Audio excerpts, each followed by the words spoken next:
Okay, and hello, my wild darlings. How are you? Good to see you all. Well, not see per se, but to be in contact with you, to just think of me as a dead relative, and this is a seance, and then we'll have kind of the vibe, I guess.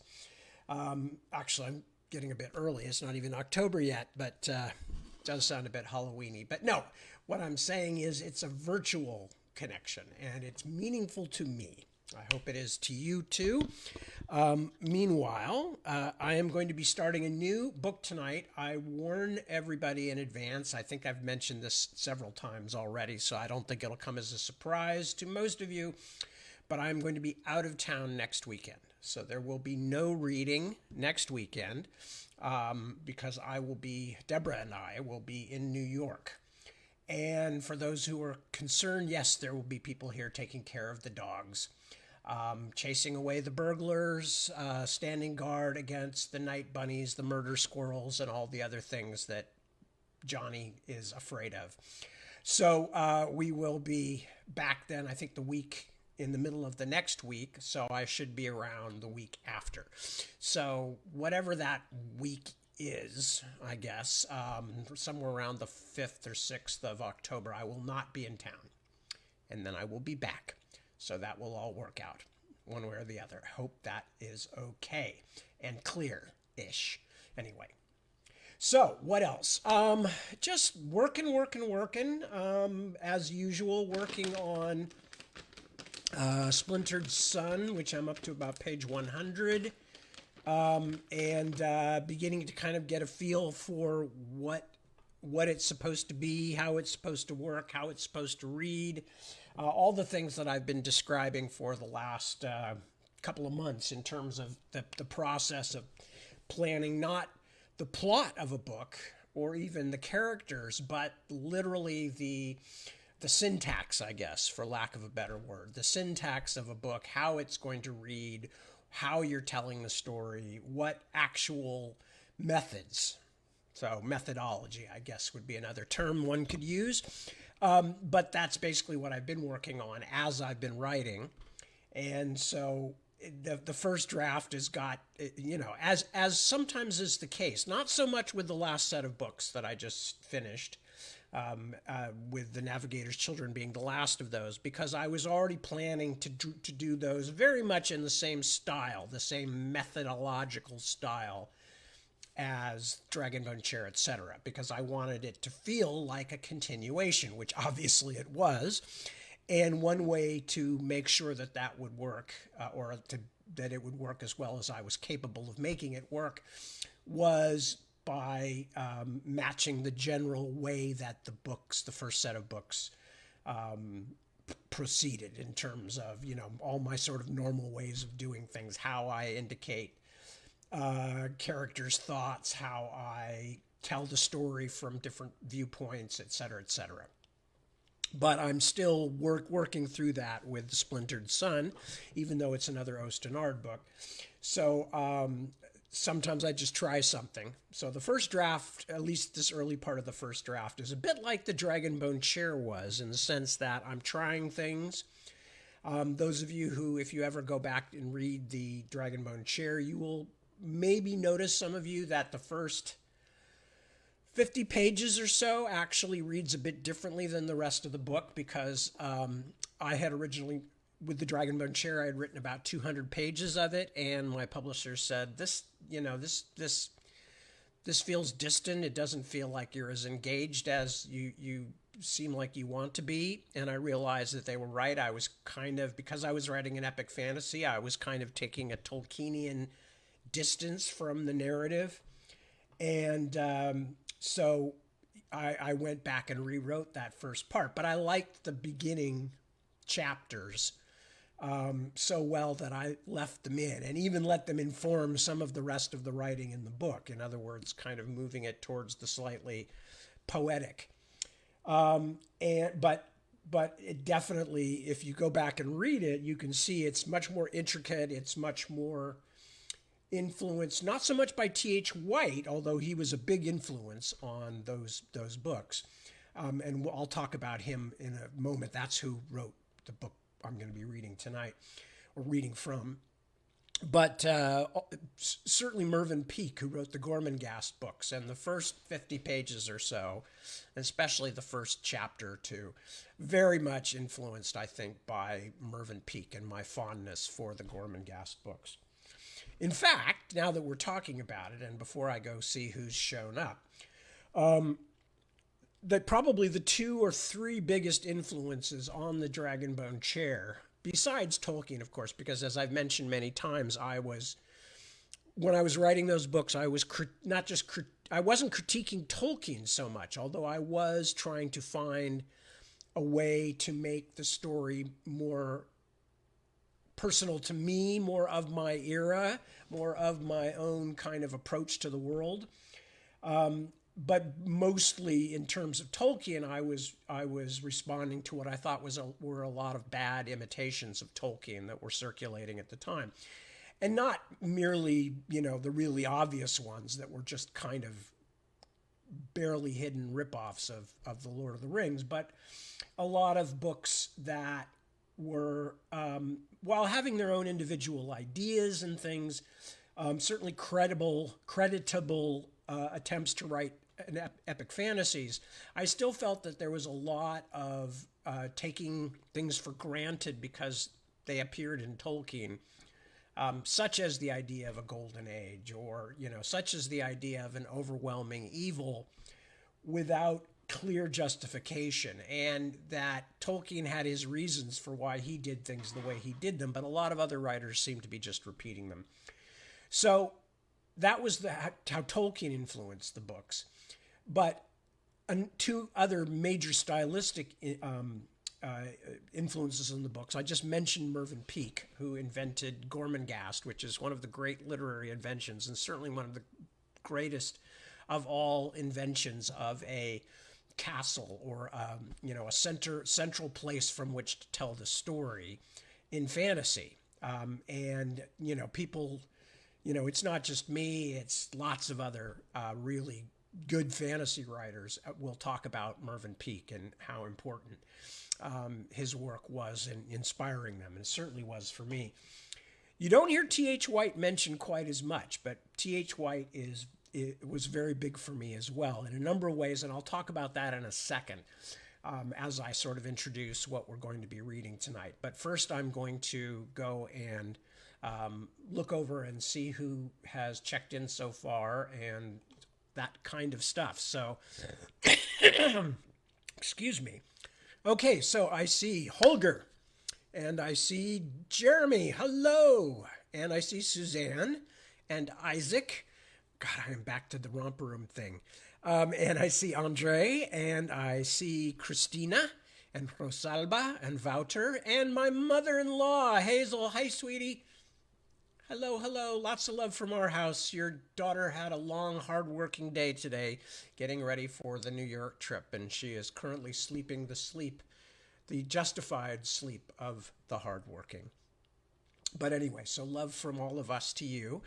And who else is here? Iris, I see. Ilva, hello, darling. I meant to send you a text just checking in today and didn't get around to it. I apologize for that. Life is very lifelike sometimes. Who else have I not said hello to yet? Sandra. Hello, Sandra. Hello, Chris. Mr. Fabricius. Ivan. That's my buddy Ivan. Good to see you, Ivan. Nikki. Hello, Nikki. Sviatoslav. Hello, that's a new name and a very fine one as well. Sviatoslav. Good to have you with us. Mark. Checking in from, Mark is usually checking in from Yorkshire, but I think that last time he was actually somewhere else. And Nicole, hello Nicole, and Carol, and that's Carol Aitken, and one more it says, so I'll just have to wait and see if that person posts something, and then I'll know who it was and what they were posting about, or at least I'll know that they're there. So, anyway, now I am, as I said, I'm reading The Sword and the Stone. Let me give you a quick précis on T.H. White for those of you who don't know him. He was a strange, eccentric guy, but a wonderful writer. Those of you who are either have seen the Disney animation from the 60s called The Sword in the Stone, which was based on what we're going to start reading tonight, or who know the very well-known musical Camelot, which was huge in its day, also in the 1960s, and I believe Richard Burton might have been in a production of it. Certainly Julie Andrews was. So anyway, hugely successful Broadway musical made into a movie. I think it was Richard Harris in the movie, but I'm not 100% certain on that. I think it was, yeah. And Vanessa was who's Redgrave. Thank you, Vanessa Redgrave playing Guinevere. Anyway, so Camelot is based on they don't do anything with the sword and the stone part except refer back to it. And Merlin is almost non-existent in Camelot, as I recall. And it's almost all set up around the idea of the Round Table and the quest for the Holy Grail, and primarily around the love affair between Lancelot and Guinevere. Now, that part is also based on the Once and Future King, which was the 4 books that T.H. White wrote about what is called the Matter of Britain, or the Matter of Arthur, which is, of course, one of the big stylistic and thematic bits of folklore in the history of Britain, regardless of whether you think there was a real Arthur or not. It's a big part of the British national myth. And T.H. White, as well as being a very fine writer, was also an antiquarian. He translated a medieval bestiary from Latin. He did all kinds of other things. He was a person who was probably very unsettled in himself, and as a result, he spent a great deal of his life kind of moving around, trying to figure out what really was important. And but one of the things that he was fascinated by, and which comes through right away in The Sword and the Stone, is how things actually worked. And since he was writing about a kind of undefined, slightly 12th century, 13th century, but not any specific historical time period or historical place in England, he was very, very interested in the whole book, but especially in The Sword and the Stone, of how people actually did things, which was one of the ways, and I'm mentioning this, not only will you see it in the first part of The Sword and the Stone, where there's a section on bringing in the hay, and there's a section on falconry, and both of them are things that T.H. White was fascinated by. He was fascinated by people actually making a living off the land. He was fascinated by hunting, by hawking. He actually found and raised a hawk of his own, a goshawk, I believe, and trained it to hunt and do all the things that the medieval falconers used to do, and wrote a book about it. If you get interested in T.H. White from hearing some of this, not only is The Once and Future King one of the great, if not the greatest, single book based on King Arthur and the Round Table, in my opinion, but I think in many people's opinions. There also, he wrote a lot of other really interesting things, including a set of kind of reports about him kind of going through the England and learning how to do all these things that fascinated him. He learned how to fly fish. He as I said, he learned how to raise and train falcons. He in the early days of flying, he learned how to pilot an airplane. He was always doing things like that. He was born in 1906, died, I believe, in 1964. From natural causes, but obviously a bit young, because that would have made him, 58 or so.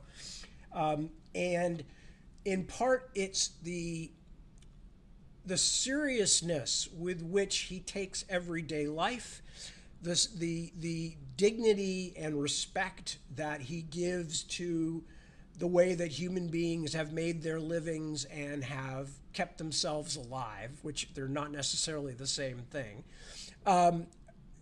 It shines through his work. He's also fascinated by strange little bits.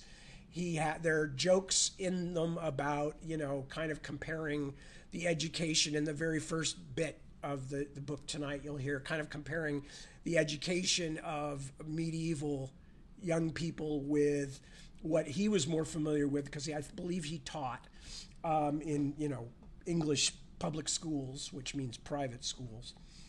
But he also, he moved to Ireland and lived in a knockdown, kind of tumbling down shack there for a couple of years. And I think during the entire Second World War, as a matter of fact. So he was a man who was fascinated by how things are actually done. And he also, of course, had a sense of humor, which is one of the things that endeared him to me. I will warn you in advance, there are things I will have to stop and explain, simply because I'm assuming most of you don't have as much time as I have to have been reading about medieval and early medieval England, or stuff like that, or even just weird trivia things that I had to look up back when I was first reading The Once and Future King, because I didn't understand them and I had to go find out what they actually meant. But for instance, before I start reading, one last thing I will mention, he, with the very first introduction of the book, refers to England as Gramarye. Gramarye, Gramarye. And that's his term for a term that he uses frequently for England, for Britain at that time. He calls it Gramarye. Now, the interesting thing about this is he picked this out of a story by Rudyard Kipling, where Kipling referred to Gramarye. But Gramarye's original meaning is magic. You sometimes hear it used as a term for a book of magic, a Gramarye. And even Kipling probably was using it to mean magic. Gramarye meaning the use of magic. But T.H. White chose to believe that it was being used in Kipling as a synonym for England. Whether he knew that what it really was, or what it probably really was or not, doesn't matter. He liked it. And so Gramarye, and again, I'll spell it for you, Gramarye, in this means England. And it kind of goes with, because the England that he's talking about, as we will see, is a magical, mythical England that never really existed. And it's the combination, for me anyway, it's the combination of this magical, mythical, folkloric England with the nitty-gritty of how things in pre-industrial society actually worked that makes these such wonderful books. And of course, the characters. And we are going to meet some of them just about now. So let me just check to make sure. Okay, I see Peter McAleer I haven't seen before, or I haven't seen anyway recently. And anybody else that I need to say hello to? No, I think I got everybody else who's checked in. So, all right, with no further ado, I am going to bring up my edition here of The Sword and the Stone. Oh, and bear in mind here, now The Sword and the Stone, which as I mentioned was made into a movie an animated movie by Walt Disney back in the 60s, very successful one, which our son watched every flippin' day for like a year and a half, every flippin' day. That, 101 Dalmatians, and then The Lion King when it came out. We saw those movies so many times, it's a miracle that I still enjoy T.H. White. But anyway, The Sword and the Stone is only the first book of the 4 original books. So it's not that long. I mean, we're certainly not going to finish it tonight. It's going to be several weeks' work. And it just goes up to the point at which King Arthur becomes King Arthur. But I won't tell you any more about it than that. Anyway, so beginning. The sword in the stone. She is not any common earth, water, or wood, or air, but Merlin's Isle of Gramarye, where you and I will fare. Part 1. On Mondays, Wednesdays, and Fridays, it was court hand and sumuli logicales, while the rest of the week it was the organon, repetition, and astrology. This is what they were studying, the two young men we're going to hear about. The governess was always getting muddled with her astrolabe, and when she got especially muddled, she would take it out of the wart by rapping his knuckles. She did not rap Kay's knuckles, because when Kay grew older, he would be Sir Kay, the master of the estate. The wart was called the wart because it more or less rhymed with art, which was short for his real name. Kay had given him the nickname. Kay was not called anything but Kay, as he was too dignified to have a nickname, and would have flown into a passion if anybody had tried to give him one. The governess had red hair and some mysterious wound from which she derived a lot of prestige by showing it to all the women of the castle behind closed doors. It was believed to be where she sat down, and to have been caused by sitting on some armor at a picnic by mistake. Eventually, she offered to show it to Sir Ector, who was Kay's father, had hysterics, and was sent away. They found out afterwards that she had been in a lunatic hospital for 3 years. In the afternoons, the program was Mondays and Fridays, tilting and horsemanship. Tuesdays, hawking. Wednesdays, fencing. Thursdays, archery. Saturdays, the theory of chivalry with the proper measures to be blown on all occasions, terminology of the chase, and hunting etiquette. If you did the wrong thing at the mort or the undoing, this is of a hunt, for instance, you were bent over the body of the dead beast and smacked with the flat side of a sword. This was called being bladed. It was horseplay, a sort of joke like being shaved when crossing the line. Kay was not bladed, although he often went wrong. When they had got rid of the governess, Sir Ector said, "After all, damn it all, we can't have the boys running about all day like hooligans. After all, damn it all, ought to be having a first-rate education at their age. When I was their age, I was doing all this Latin and stuff at 5 o'clock every morning. Happiest time of me life. Pass the port." Sir Grummore Grummersome, who was staying the night because he had been benighted out questing after a specially long run, said that when he was their age, he was switched every morning because he would go hawking instead of learning. He attributed to this weakness the fact that he could never get beyond the future simple tense of utor. It was a third of the way down the left-hand leaf, he said. He thought it was leaf 97. He passed the port. Sir Ector said, "Had a good quest today." Sir Grummore said, "Oh, not so bad. Rattling good day, in fact. Found a chap called Sir Bruce Sans Pité, chopping off a maiden's head in weeding bushes.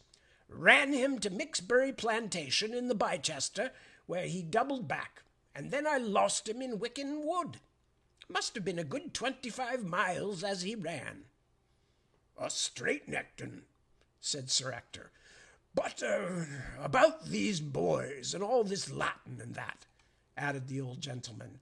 "Amo, amas, you know, and running about like hooligans. What would you advise?" "Ah," said Sir Grummore, laying his finger by his nose and winking at the bottle, "that takes a deal of thinking about, if you don't mind my saying so."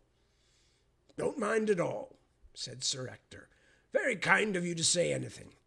Much obliged, I'm sure. Help yourself to port." "Good port, this. Got it from a friend of mine." "But about these boys," said Sir Grummore. "How many of them are there? Do you know?" "2," said Sir Ector. "Counting them both, that is." "Couldn't send 'em to Eton, I suppose?" inquired Sir Grummore cautiously. "Long way, and all that, we know." It was not really Eton that he mentioned, for the College of Blessed Mary was not founded until 1440, but it was a place of the same sort. Also, they were drinking metheglin, not port, but by mentioning the modern wine, it is easier to give you the feel. "Isn't so much the distance," said Sir Ector, "but that giant, what's his name, is in the way. Have to pass through his country, you understand." "What is his name?" "Can't recollect it at the moment, not for the life of me. Fellow that lives by the Burbly water." "Gallopus," said Sir Grummore. "That's the very chap." "The only other thing," said Sir Grummore, "is to have a tutor." "You mean a fella who teaches you?" "That's it," said Sir Grummore. "A tutor, you know, a fellow who teaches you." "Have some more port," said Sir Ector. "You need it after all this questing." "Splendid day," said Sir Grummore. "Only they never seem to kill nowadays. Run 25 miles and then mark to ground or lose 'em altogether. The worst is when you start a fresh quest." "We kill all our giants when they're cubbing," said Sir Ector. "After that they give you a fine run, but get away." "Run out of scent," said Sir Grummore. "I dare say it's always the same with these big giants in a big country. They run out of scent." "But even if you was to have a tutor," said Sir Ector, "I don't see how you would get him." "Advertise," said Sir Grummore. "I have advertised," said Sir Ector. "It was cried by the Humberland Newsman and Cardwile our Advertiser." "The only other way," said Sir Grummore, "is to start a quest." "You mean a quest for a tutor," explained Sir Ector. "That's it." "Hic, hic, hoc," said Sir Ector. "Have some more of this drink, whatever it calls itself." "Hunk," said Sir Grummore. So it was decided. When Grummore Grummerson had gone home next day, Sir Ector tied a knot in his handkerchief to remember to start a quest for a tutor as soon as he had time to do so, and as he was not sure how to set about it, he told the boys what Sir Grummore had suggested and warned them not to be hooligans meanwhile. Then they went haymaking. It was July, and every able-bodied man and woman on the estate worked during that month in the field, under Sir Ector's direction. In any case, the boys would have been excused from being educated just then. Sir Ector's castle stood in an enormous clearing in a still more enormous forest. It had a courtyard and a moat with pike in it. The moat was crossed by a fortified stone bridge which ended halfway across it. The other half was covered by a wooden drawbridge which was wound up every night. As soon as you had crossed the drawbridge, you were at the top of the village street. It had only one street, and this extended for about half a mile, with thatched houses of wattle and daub on either side of it. The street divided the clearing into two huge fields, that on the left being cultivated in hundreds of long, narrow strips, while that on the right ran down to a river and was used as pasture. Half of the right-hand field was fenced off for hay. It was July, and real July weather, such as they had in Old England. Everybody went bright brown like red Indians, with startling teeth and flashing eyes. The dogs moved about with their tongues hanging out, or lay panting in bits of shade, while the farm horses sweated through their coats and flicked their tails and tried to kick the horseflies off their bellies with their great hind hoofs. In the pasture field, the cows were on the gad, and could be seen galloping about with their tails in the air, which made Sir Ector angry. Sir Ector stood on the top of a rick, whence he could see what everybody was doing, and shouted commands all over the 200-acre field, and grew purple in the face. The best mowers mowed away in a line where the grass was still uncut, their scythes roaring in the strong sunlight. The women raked the dry hay together in long strips with wooden rakes, and the two boys with pitchforks followed up on either side of the strip, turning the hay inwards so that it lay well for picking up. Then the great carts followed, rumbling with their spiked wooden wheels, drawn by horses or slow white oxen. One man stood on top of the cart to receive the hay and direct operations, while one man walked on either side, picking up what the boys had prepared and throwing it to him with a fork. The cart was led down the lane between two lines of hay and was loaded in strict rotation, from the front poles to the back, the man on top calling out in a stern voice where he wanted each fork to be pitched. The loaders grumbled at the boys for not having laid the hay properly, and threatened to tan them when they caught them if they got left behind. When the wagon was loaded, it was drawn to Sir Ector's rick and pitched to him. It came up easily because it had been loaded systematically, not like modern hay, and Sir Ector scrambled about on top, getting in the way of his assistants who did the real work, and stamping and perspiring and scratching about with his fork, and trying to make the rick grow straight, and shouting that it would all fall down as soon as the west winds came. The wart loved haymaking, and was good at it. Kay, who was 2 years older, generally stood on the edge of the bundle which he was trying to pick up, with the result that he worked twice as hard as the wart for only half the result. But Kay hated to be beaten at anything, and used to fight away with the wretched hay, which he loathed like poison, until he was quite sick. The day after Sir Grummore's visit was sweltering for the men who toiled from milking to milking, and then again till sunset in their battle with the sultry element. For the hay was an element to them, like sea or air, in which they bathed and plunged themselves, and which they even breathed in. The seeds and small scraps stuck in their hair, their mouths, their nostrils, and worked tickling inside their clothes. They did not wear many clothes, and the shadows between their sliding muscles were blue on the nut-brown skins. Those who feared thunder had felt ill that morning. In the afternoon the storm broke. Sir Ector kept them at it till the great flashes were right overhead, and then, with the sky as dark as night, the rain came hurling against them, so that they were drenched at once and could not see 100 yards. The boys lay crouched under the wagons, wrapped in hay to keep their bodies warm against the now cold wind, and all joked with one another while heaven fell.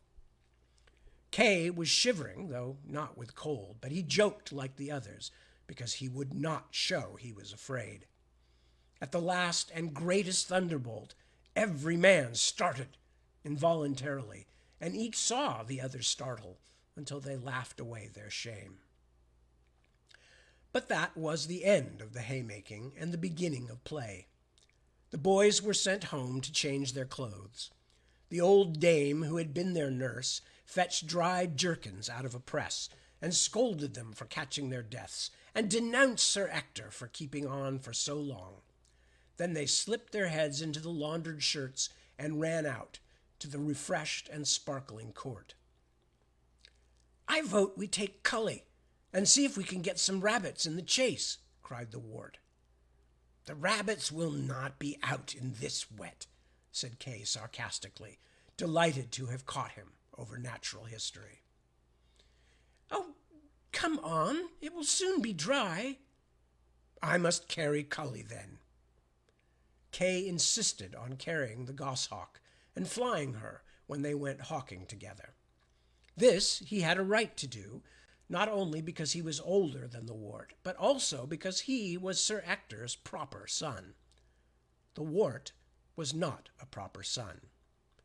He did not understand this, but it made him feel unhappy, because Kay seemed to regard it as making him inferior in some way. Also, it was different not having a father and mother, and Kay had taught him that being different was wrong. Nobody talked to him about it, but he thought about it when he was alone and was distressed. He did not like people to bring it up. Since the other boy always did bring it up when a question of precedence arose, he had got into the habit of giving in at once before it could be mentioned. Besides, he admired Kay and was a born follower. He was a hero worshipper. "Come on, then," cried the wart, and they scampered off toward the mews, turning a few cartwheels on the way. The mews was one of the most important parts of the castle, next to the stables and the kennels. It was opposite to the solar and faced south. The outside windows had to be small for reasons of fortification, but the windows which looked inward to the courtyard were big and sunny. The windows had close vertical slats nailed down them, but no horizontal ones. There was no glass, but to keep the hawks from draughts, there was horn in the small windows. At one end of the mews there was a little fireplace and a kind of snuggery, like the place in a saddle room where the grooms sit to clean their tack on wet nights after fox hunting. Here there were a couple of stools, a cauldron, a bench with all sorts of small knives and surgical instruments, and some shelves with pots on them. The pots were labeled cardamom, ginger, barley sugar, wrangle, for a snert, for the cray, vertigo, etc.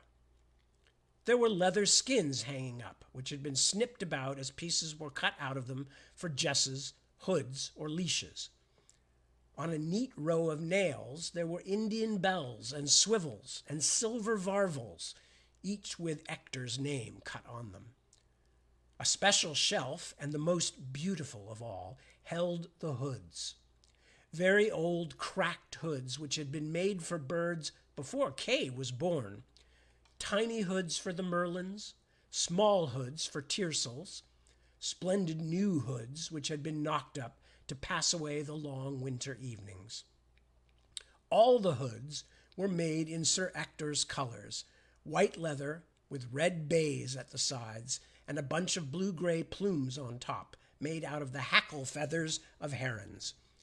On the bench there was a jumble of oddments, such as are to be found in every workshop: bits of cord, wire, metal, tools, some bread and cheese, which the mice had been at, a leather bottle, some frayed gauntlets for the left hand, nails, bits of sacking, a couple of lures, and some rough tallies scratched on the wood.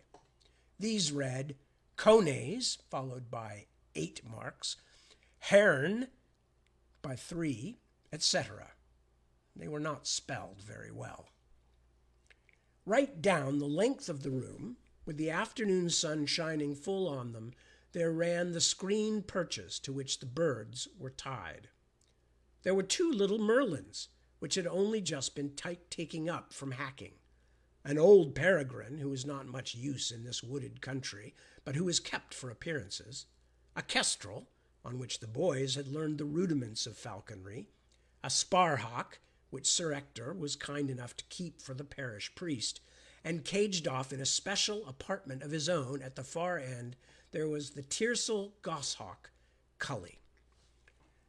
A brief insertion here. Many of you may know this, some of you may not.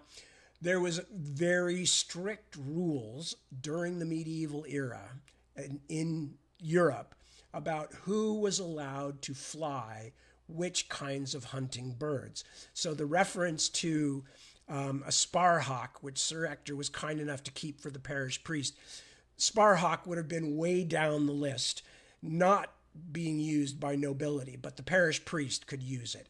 As you go up and up the ladder, of course, you get to the point where you have creatures that only high nobles can use, or some that only kings could use. I believe owls could only be flown by emperors or something. I can't remember. But anyway, so that's why the references to the different kinds of birds. The mews was neatly kept, with sawdust on the floor to absorb the mutes, and the castings taken up every day. By the way, for my non-English speakers, the word muse here, M-E-W-S, it's not muse like the ancient Greek goddesses of the arts, but muse, M-E-W-S. I don't know if you have that word in other non-English speaking countries. It's very common in England, and it's a place where the hunting birds are kept. The mews was neatly kept, with sawdust on the floor to absorb the mutes, and the castings taken up every day. Sir Ector visited the place each morning at 7 o'clock, and the two Ostringers stood at attention outside the door. That's the people who take care of the hawks. If they had forgotten to brush their hair, he confined them to barracks. They took no notice. Kay put on one of the left-hand gauntlets and called Cully from the perch. But Cully, with all his feathers close set and malevolent, glared at him with a mad marigold eye and refused to come. So Kay took him up. "Do you think we ought to fly him?" asked the wart doubtfully. "Deep in the moult, like this?" "Of course we can fly him, you ninny," said Kay. "He only wants to be carried a bit, that's all." So they went out across the hayfield, noting how the carefully raked hay was now sodden again and losing its goodness, and on into the chase where the trees began to grow, far apart as yet and park-like, but gradually crowding into the forest shade. The conies had hundreds of burrows under these trees, so close together that the problem was not to find a rabbit, but to find a rabbit far enough away from its hole. "Hob says that we must not fly Cully till he has roused at least twice," said the wart. "Hob does not know anything about it. Nobody can tell whether a hawk is fit to fly except the man who is carrying it. Hob is only a villain anyway," added Kay, and began to undo the leash and swivel from the jesses. Villain, which is where our word villain comes from, is of course an old English word, probably originally from Norman French, that just means basically a peasant or a non-noble person. When he felt the trappings being taken off him so that he was in hunting order, Cully did make some movements as if to rouse. He raised his crest, his shoulder coverts, and the soft feathers of his thighs. But at the last moment he thought better, or worse, of it, and subsided without the rattle. This movement of the hawk's made the wart itch to carry him. He yearned to take him away from Kay and set him to rights himself. He felt certain that he could get Cully into a good temper by scratching his feet and softly teasing his breast feathers upward, if only he were allowed to do it himself instead of having to plod along behind with the stupid lure. But he knew how annoying it must be for the elder boy to be continually subjected to advice, and so he held his peace. Just as in modern shooting, you must never offer criticism to the man in command, so in hawking it was important that no outside advice should be allowed to disturb the judgment of the Ostringer. "So ho!" cried Kay, throwing his arm upward to give the hawk a better takeoff, and a rabbit was scooting across the close-nibbled turf in front of them, and Cully was in the air. The movement had surprised the wart, the rabbit, and the hawk, all three, and all three hung a moment in surprise.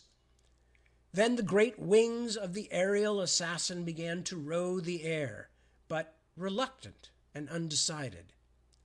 The rabbit vanished in a hidden hole. Up went the hawk, swooping like a child flung high in a swing, until the wings folded and he was sitting in a tree. Cully looked down at his masters, opened his beak in an angry pant of failure, and remained motionless. The two hearts stood still. Part 2, or Chapter 2.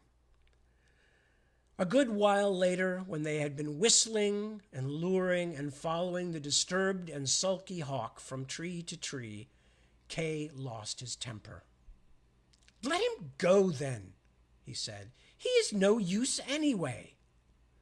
"Oh, we could not leave him," cried the wart. "What would Hobbs say?" "It is my hawk, not Hobbs," exclaimed Kay furiously. "What does it matter what Hobbs says? He is a servant." "But Hob made Cully. It is all right for us to lose him because we did not have to sit up with him 3 nights and carry him all day and all that. But we can't lose Hobbs' hawk. It would be beastly." "Serve him right, then. He is a fool, and it is a rotten hawk. Who wants a rotten, stupid hawk? You'd better stay yourself if you are so keen on it. I'm going home." "I will stay," said the wart sadly, "if you will send Hob when you get there."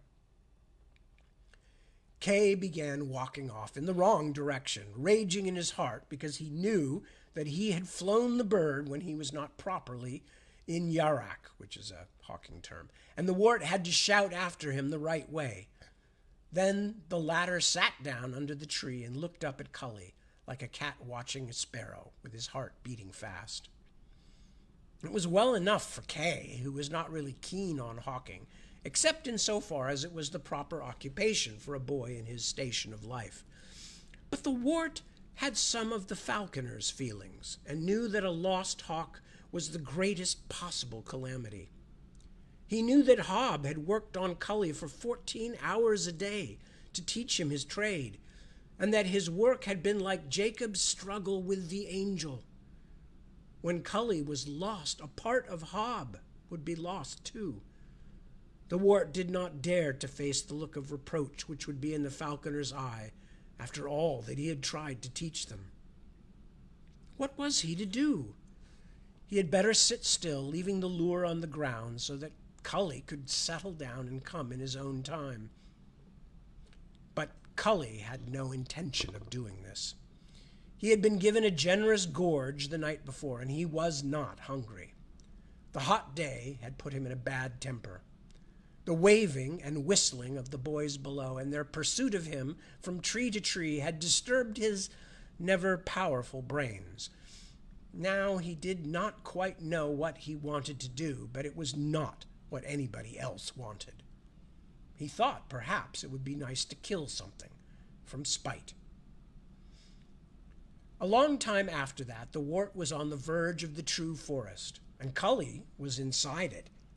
In a series of infuriating removes, they had come nearer and nearer till they were further from the castle than the boy had ever been, and now they had reached it quite. Wart would not have been frightened of an English forest nowadays, but the great jungle of old England was a different matter.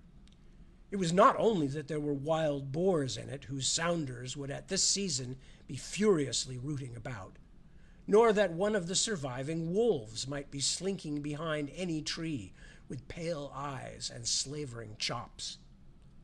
The mad and wicked animals were not the only inhabitants of the crowded gloom. When men themselves became wicked, they took refuge there, outlaws, cunning and bloody as the gore-crow, and as persecuted. The wart thought particularly of a man named Wat, whose name the cottagers used to frighten their children with. He had once lived in Sir Ector's village, and the wart could remember him. He squinted, had no nose, and was weak in his wits. The children threw stones at him. One day he turned on the children and caught one, and made a snarly noise and bit off his nose too. Then he ran into the forest. They threw stones at the child with no nose now, but Wat was supposed to be in the forest still, running on all fours and dressed in skins. There were magicians in the forest also in those legendary days, as well as strange animals not known to modern works of natural history. There were regular bands of Saxon outlaws, not like Wat, who lived together and wore green and shot with arrows which never missed. There were even a few dragons, though these were small ones, which lived under stones and could hiss like a kettle. Added to this, there was the fact that it was getting dark. The forest was trackless, and nobody in the village knew what was on the other side. The evening hush had fallen, and the high trees stood looking at the wart without a sound. He felt that it would be safer to go home while he still knew where he was, but he had a stout heart and did not want to give in. He understood that once Cully had slept in freedom for a whole night, he would be wild again and irreclaimable. Cully was a passenger, but if the poor wart could only mark him to roost, and if Hob would only arrive then with a dark lantern, they might still take him that night by climbing the tree, while the bird was sleepy and muddled with the light. The boy could see more or less where the hawk had perched, about 100 yards within the thick trees, because the home-going rooks of evening were mobbing that place. He made a mark on one of the trees outside the forest, hoping that it might help him to find his way back, and then began to fight his way into the undergrowth as best he might. He heard by the rooks that Cully had immediately moved further off. The night still fell as the small boy struggled with the brambles, but he went on doggedly, listening with all his ears, and Cully's evasions became sleepier and shorter, until at last, before the utter darkness fell, he could see the hunched shoulders in a tree above him against the sky. Wart sat down under the tree so as not to disturb the bird any further as it went to sleep, and Cully, standing on one leg, ignored his existence. "Perhaps," said the wart to himself, "even if Hob does not come, and I do not see how he can very well follow me in this trackless woodland now, I shall be able to climb up myself at about midnight and bring Cully down. He might stay there at about midnight because he ought to be asleep by then. I could speak to him softly by name so that he thought it was just the usual person coming to take him up while hooded. I shall have to climb very quietly. Then if I do get him, I shall have to find my way home, and the drawbridge will be up. But perhaps somebody will wait for me, for Kay will have told them I am out. I wonder which way it was. I wish Kay had not gone." He snuggled down between the roots of the tree, trying to find a comfortable place where the hard wood did not stick into his shoulder blades. "I think the way was behind that big spruce with the spiked top. I ought to try to remember which side of me the sun is setting, so that when it rises I may keep it on the same side going home. Did something move under that spruce tree, I wonder? Oh, I wish I may not meet that old wild wat and have my nose bitten off. How aggravating Cully looks, standing there on one leg as if there was nothing the matter." At this, there was a quick whirr and a smack, and the wart found an arrow sticking in the tree between the fingers of his right hand. He snatched his hand away, thinking he had been stung by something, before he noticed it was an arrow. Then everything went slow. He had time to notice quite carefully what sort of an arrow it was, and how it had driven 3 inches into the solid wood. It was a black arrow with yellow bands round it, like a wasp, and its cock feather was yellow. The 2 others were black. They were dyed goose feathers. The wart found that although he was frightened of the danger of the forest before it happened, once he was in it, he was not frightened any more. He got up quickly, but it seemed to him slowly, and went behind the other side of the tree. As he did this, another arrow came, whir and frump, but this one buried all except its feathers in the grass and stayed still, as if it had never moved. On the other side of the tree, he found a waste of bracken 6 feet high. This was splendid cover, but it betrayed his whereabouts by rustling. He heard another arrow hiss through the fronds, and what seemed to be a man's voice cursing, but it was not very near. Then he heard the man, or whatever it was, running about in the bracken. It was reluctant to fire any more arrows because they were valuable things and would certainly get lost in the undergrowth. Wart went like a snake, like a coney, like a silent owl. He was small, and the creature had no chance against him at this game. In 5 minutes, he was safe. The assassin searched for his arrows and went away grumbling. But the wart realized that even if he was safe from the archer, he had lost his way and his hawk. He had not the faintest idea of where he was. He lay down for half an hour, pressed under the fallen tree where he had hidden, to give time for the thing to go right away and for his own heart to cease thundering. It had begun beating like this as soon as he knew that he had got away. "No," thought he, "now I am truly lost, and now there is almost no alternative except to have my nose bitten off, or to be pierced right through with one of those waspy arrows, or to be eaten by a hissing dragon, or a wolf, or a wild boar, or a magician, if magicians do eat boys, which I expect they do.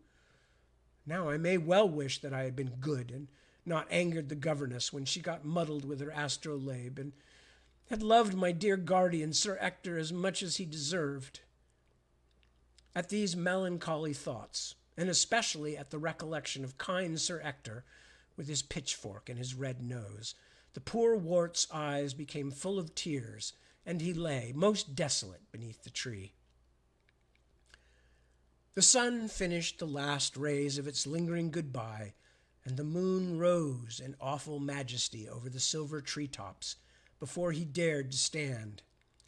Then he got up and dusted the twigs out of his jerkin and wandered off forlorn, taking the easiest way and trusting himself to God. He had been walking like this for about half an hour, and sometimes feeling more cheerful, because it really was very cool and lovely in the summer forest by moonlight, when he came upon the most beautiful thing that he had seen in his short life so far. There was a clearing in the forest, a wide sward of moonlit grass, and the white rays shone full upon the tree trunks on the opposite side. These trees were beeches, whose trunks are always more beautiful in a pearly light, and among the beeches there was the smallest movement and a silvery clink. Before the clink there were just the beeches, but immediately afterward there was a knight in full armor, standing still and silent and unearthly among the majestic trunks. He was mounted on an enormous white horse that stood as rapt as its master, and he carried in his right hand, with its butt resting on the stirrup, a high, smooth jousting lance, which stood up among the tree stumps, higher and higher, till it was outlined against the velvet sky. All was moonlit, all silver, too beautiful to describe. The wart did not know what to do. He did not know whether it would be safe to go up to this knight, for there were so many terrible things in the forest that even the knight might be a ghost. Most ghostly he looked, too, as he hoved, meditating on the confines of the gloom.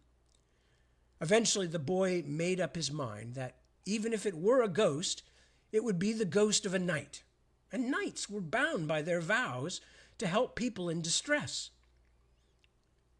"Excuse me," he said when he was right under the mysterious figure, "but can you tell me the way back to Sir Ector's castle?" At this the ghost jumped so that it nearly fell off its horse and gave out a muffled baa through its visor, like a sheep. "Excuse me," began the wart again, and stopped terrified in the middle of his speech. For the ghost lifted up its visor, revealing two enormous eyes frosted like ice, exclaimed in an anxious voice, "What? What?" took off its eyes, which turned out to be horn-rimmed spectacles fogged by being inside the helmet, tried to wipe them on the horse's mane, which only made them worse, lifted both hands above its head and tried to wipe them on its plume, dropped its lance, dropped the spectacles, got off the horse to search for them, the visor shutting in the process, lifted its visor, bent down for the spectacles, stood up again as the visor shut once more, and exclaimed in a plaintive voice, "Oh, dear!" The wart found the spectacles, wiped them, and gave them to the ghost, who immediately put them on, the visor shut at once, and began scrambling back on its horse for dear life. When it was there, it held out its hand for the lance, which the wart handed up, and, feeling all secure, opened the visor with its left hand and held it open.